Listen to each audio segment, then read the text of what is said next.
आकाशवाणी सागर के स्टूडियो में मध्य प्रदेश राज्य ग्रामीण आजीविका मिशन सागर से अनूप तिवारी जी पधारे हैं।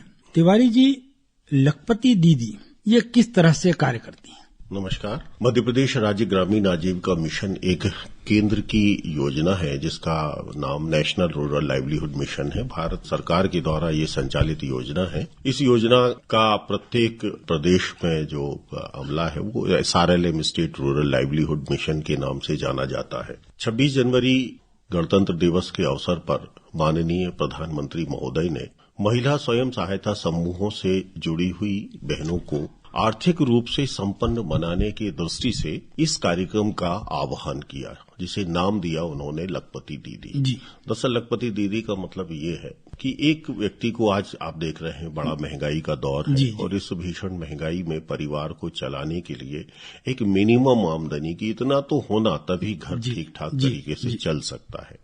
तो वो एक इंडिकेटर उन्होंने तय किया कि प्रत्येक परिवार की सकल आमदनी, उसकी आमदनी के जितने भी स्रोत हैं, सभी स्रोतों को मिलाकर उसकी मासिक आमदनी कम से कम 10,000 रुपया हो, मतलब सालाना 1 लाख रुपए से ऊपर उसकी आमदनी हो। तो लखपति दीदी का मतलब ये है कि कोई एक परिवार है, समूह से जुड़ी हुई एक महिला है जिसकी सकल स्रोतों से आमदनी मान लीजिए 60,000 है या 70,000 है, तो उससे हमें वार्षिक आमदनी उसकी 1 लाख रुपए से ऊपर पहुंचानी है। अब इस आमदनी को ऊपर पहुंचाने के लिए जो इंटरवेंशन किए जाएंगे, जो गतिविधियां की जाएंगी, तो वो सारी चीजों का एक जो समन्वित स्वरूप है, उससे नाम लखपति दीदी कॉन्सेप्ट दिया गया है। जी तिवारी जी, महिलाओं की इसमें क्या भूमिका रहेगी? देखिए, लखपति दीदी जो कार्यक्रम है ये केवल और केवल महिलाओं के साथ शुरू किया गया है, क्योंकि नेशनल रूरल लाइवलीहुड मिशन के माध्यम से पूरे देश में गरीब, वंचित, आर्थिक रूप से जो विपन्न परिवार हैं, जो हमारे 7-8 इंडिकेटर्स हैं वो सारे भी शामिल हैं, BPL भी शामिल है, ठीक है। और एक आर्थिक सर्वेक्षण, जैसे कई बार ऐसा होता है ना कि कोई परिवार है तो वास्तव में गरीब, लेकिन उसका नाम गरीबी रेखा में नहीं है। हम यदि गांव के 10 लोगों से बात करें तो वो मानेंगे कि हाँ ये गरीब है। बिल्कुल सही। तो आजीविका मिशन उन परिवारों को भी मौका देता है कि आपका BPL में नाम हो अथवा ना हो, पर वास्तव में आप पात्र हो, गरीब हो, जरूरतमंद हो, तो 10 से लेकर 19 महिलाओं के समूह बनते हैं, स्वयं सहायता समूह। आमतौर पर जो आइडियल समूह है वो तो 12-13 सदस्यों का जो समूह है उसे आइडियल समूह माना जाता है। बहुत ज्यादा मेंबर हो तो भी फिर बैठकों में और इसमें दिक्कत होती है, निर्णय लेने में दिक्कत होती है। तो 13 महिलाएं, 14 महिलाओं का एक समूह है।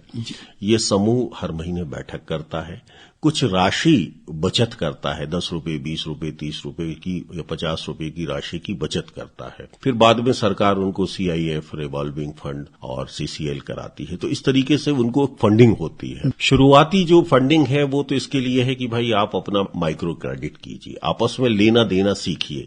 कभी 500 रुपए लीजिए, कभी 1,000 रुपए लीजिए, कभी 2,000 रुपए लीजिए और फिर उसको किस्तों में लौटाना शुरू कीजिए।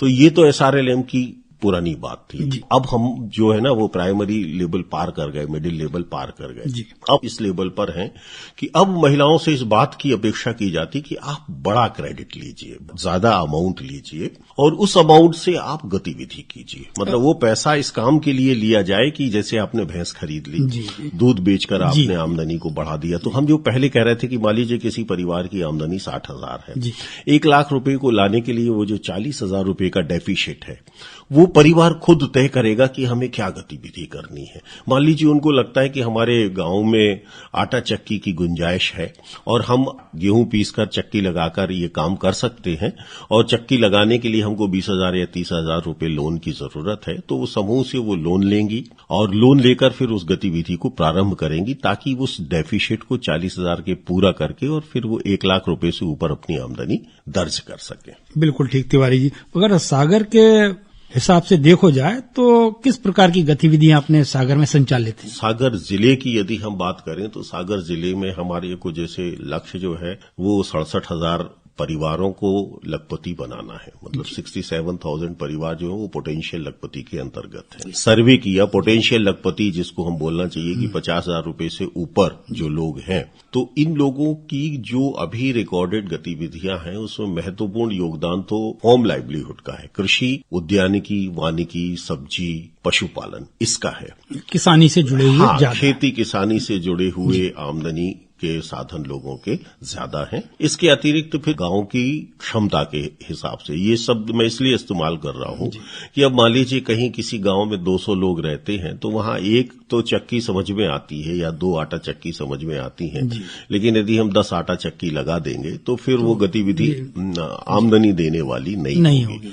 तो उस गांव की क्षमता क्या है? तो हमारे जिले की यदि आप बात करें तो सेवा क्षेत्र की यदि बात करते हैं तो ब्यूटी पार्लर है, कटिंग का काम है, फिर सिलाई का काम है, ड्रेस डिजाइनिंग का काम है, चक्की या इस तरीके के जो काम है ये है, रिपेयरिंग से संबंधित काम है, मोटर बाइंडिंग है या पंखा कूलर को सुधारना है, गाड़ियों का सुधारना है, ट्रैक्टर, एग्रीकल्चर इम्प्लीमेंट्स की रिपेयरिंग है, ये गुंजाइश है। छोटी यूनिट जो मैन्युफैक्चरिंग की है, पापड़ बनाना है, मसाले पीसना, जैसे धनिया मिर्च का हमारे यहाँ अच्छा रकबा है, तो भाई इन चीजों को खरीद के और इनको ग्राइंड करना, पीसना, पाउडर बनाना और फिर उसकी पैकेटिंग करके बेचना है। अचार है, तिवारी जी छोटी फ्लोर मिल भी लगाई जा सकती है। हाँ, वही तो अचार, पापड़, बरी, ये चीजें हैं जो कंज्यूम डेली होती है। साबुन, सोडा, सैनिटाइजर, हैंड वॉश, ये है।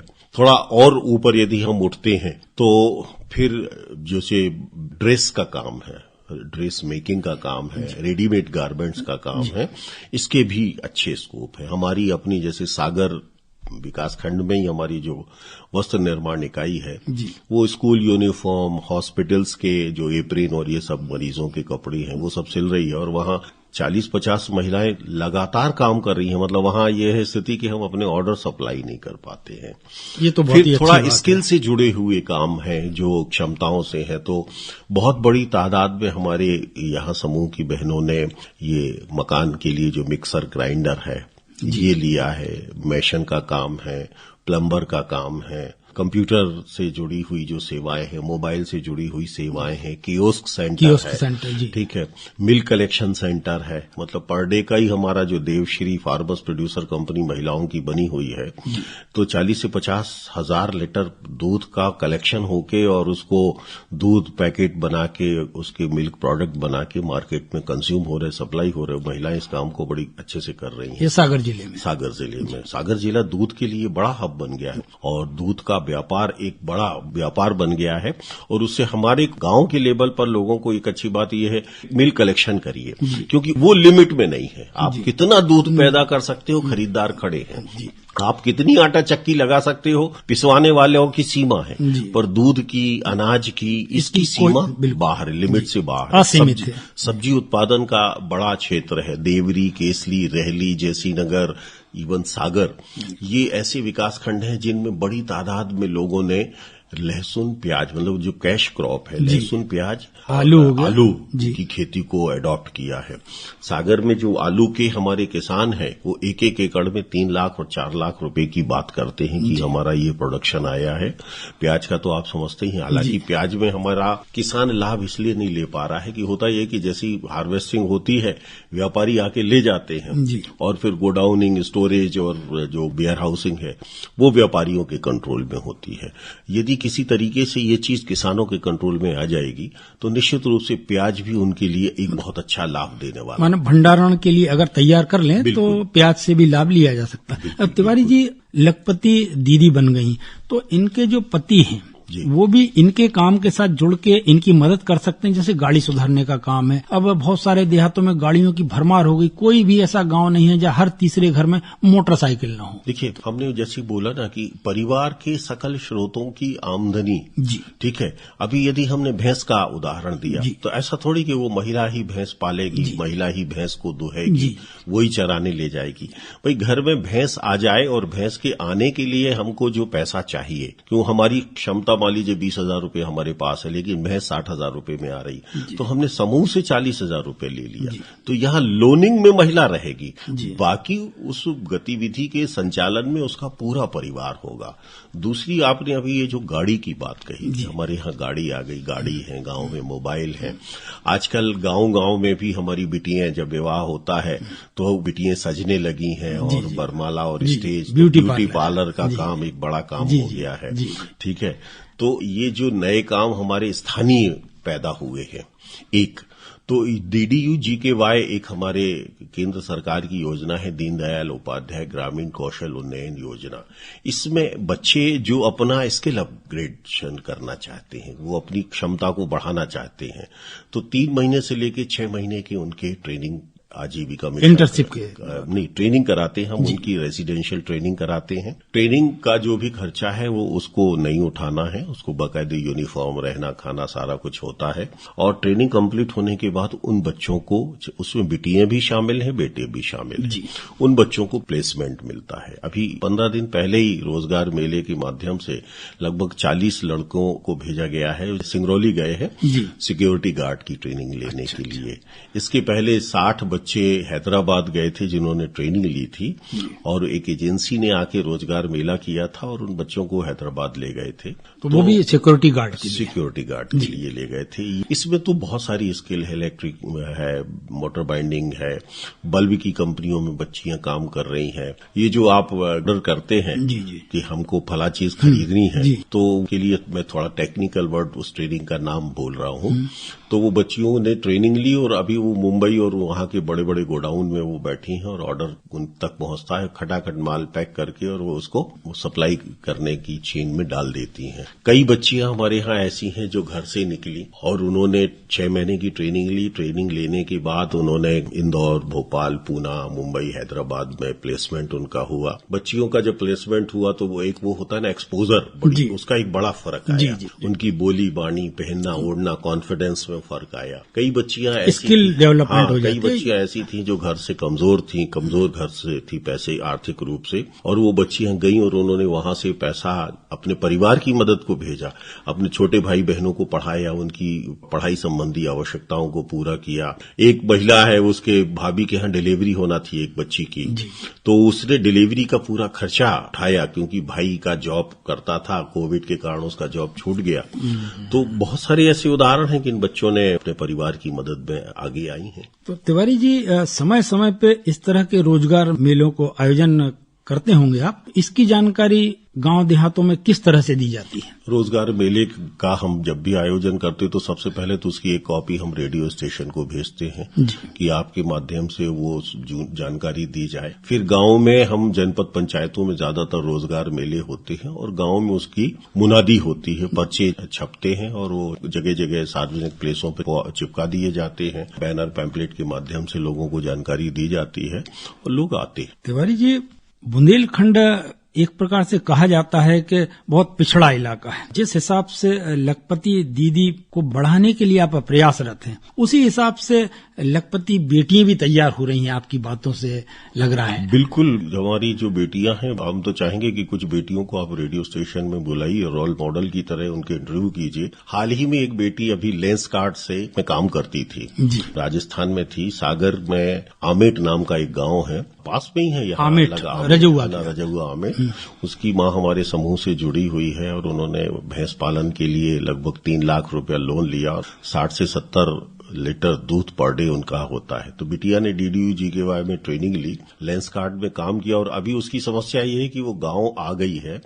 तो वो बताती है कि हम जब उससे मिलने गए तो बोली मुझे बहुत अनकंफर्टेबल लग रहा है, और परिवार उसको चूंकि दूर थी तो परिवार उसको पास में ले आया और उनके मम्मी पापा कहे कि भाई बिटिया की शादी करना है। तो वो मुझसे कह रही थी कि सर ऐसा लड़का देखना जो मुझे जॉब करने से ना रोक। तो ये कॉन्फिडेंस है हमारी बेटियों का। ये योग्यता दक्षता बढ़ना ये बहुत ही बड़ी बात होती है। आत्मविश्वास अगर आ जाए एक बार इंसान में तो वो आगे बढ़ने के लिए कहीं न कहीं रास्ता वो तलाश ही लेता है। 3 चीजें मुझे लगता है कि हम लोगों को दे दें। पहला, एक तो एक्सपोजर दे दें, क्योंकि हम जब एक क्षेत्र में रहते हैं, सीमित क्षेत्र में रहते हैं, तो हमारे पास सूचनाओं का अनुभव की कमी होती है। जी। एक्सपोजर करने से हम जब बाहर की दीन दुनिया देखते हैं तो हमारा दिमाग खुलता है। एक दूसरी चीज कि हमारे पास अनुशासन हो, क्योंकि हम जिस परिवेश में रहते हैं वहां बनाने वाले लोग भी होते हैं और बिगाड़ने वाले भी लोग।